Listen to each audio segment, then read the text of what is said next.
Okay, everybody, so now I want to go through a stretch for the adductors. Remember, the adductors are the inside of the upper leg, and they draw the knees together. So we need balance. It's not that we don't need them, because otherwise we wouldn't have them. But they have a tendency to get overly tight, especially when the knees are buckling in. So if I stand up, I know I'm at a frame up top. But the adductors, if these are tight, will have a tendency to pull the knees. And if our glutes are weak, they can't resist that pull. We need balance. So what we're going to do is we're going to do a stretch today for the adductors, because a lot of times these are neglected. Majority of the time your glutes aren't overly tight. They can be, but most people they're not. Most people got weak glutes, and we really want to work on those because they actually pull the knees out in alignment. Okay, so for that adductor stretch, I'm going to show you a couple different ways. So this is just a stability ball. Okay, it's 45 centimeters. It's a little small for me, but that's okay. It's perfect for what we're doing. So what I'm going to do to stretch these adductors is we think about almost like a side lunge. So I'm going to take one leg out, my left leg out. My leg is straight. I'm going to take this leg, I'm going to open it up also, and I'm going to line up my second toe with that foot. So I don't have my foot turned in. I know that's it's right there. You can see it in the frame. So I'm going to turn it out so it's in line. Good alignment, yeah. And then sitting on the ball with my legs opened up, I'm going to just roll forward on the ball slightly, keeping my body nice and tall, drawing my stomach in. So I'm feeling a stretch right through the adductor on this side, and I'm also feeling it down through this, because I'm kind of basically splaying out. But this is a nice, safe way to do it.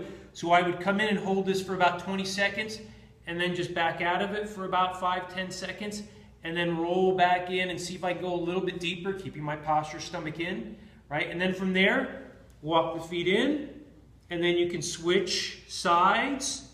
Remember, take this knee, line it up so that that second toe's right in line. This leg is out straight, and then I'm going to move forward with the ball, keeping my posture nice and tall. Again, I'm feeling a stretch right through the inner upper side of my adductor here, and I'm feeling it all the way down through the adductor, down into my knee. Nice stretch, drawing in. Nice, safe way to do it. Now, if you want to work on both of them at the same time, and you have some good flexibility, we'll roll that out of the way. We'll sit down, and you just open this classic kind of split stretch. So we come in, just do to whatever's comfortable. So if if you can only get your legs this far apart, it just means that that's all really tight, okay? Open your legs up to what's comfortable. Be nice and tall. Don't round your spine. It has nothing. This is an adductor stretch. It's not a stretch your back stretch. Up nice and tall. My toes are up in the air. And then what I'm going to do is I can put my hands on the floor to keep my spine straight. And I'm going to lean forward, but from my hips, I'm not rounding my spine. I keep my spine straight, draw my stomach in, and you really can't, unless you're incredibly flexible, you're not going to go that far. So I've just come down, my spine is still straight. I'm going to hold that for 20 seconds, and then I come up out of it for about 6-10 seconds, and then come back down. And I can do this several times. So as these adductors, I'm feeling this big stretch right through the inside of my leg. As they stretch out, then I can open up a little bit more. I can go down a little bit more. And then the more flexible you can get lower. But it's not about getting your chest or your head down to the floor. It's about getting that adductor stretch, which is critically important. So remember, those adductors are what? Let's see if I can bend my knees a little bit.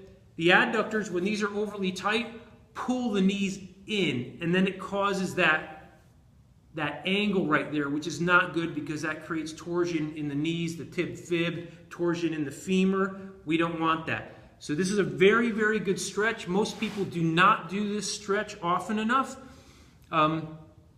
So I would tell you to incorporate this, especially if you have those medially rotated knees. If those legs are buckling to the inside, test those. If you feel a stretch, you need to do the stretch. If you don't feel a stretch, you don't have to do the stretch. Okay, but chances are if your knees are medially rotating, if they're buckling in, chances are they're tight. You might only have one leg that does that from an injury or just because of the way you are, but we want to get that corrected. Okay? Next video, we're going to be going into how to strengthen The glutes, especially the glute medius, strengthening your glutes, your butt is critically important to having a good stable pelvis, a good stable spine up your back, obviously, and then having that good position for those knees to be in line. So I will see you tomorrow. We'll talk about strengthening those glutes. And until then, try this stretch, share it with a friend, leave a comment. You guys aren't commenting enough. I want you to feel the stretch. Are you feeling it? That's what I want to know. Okay? Until then, take good care.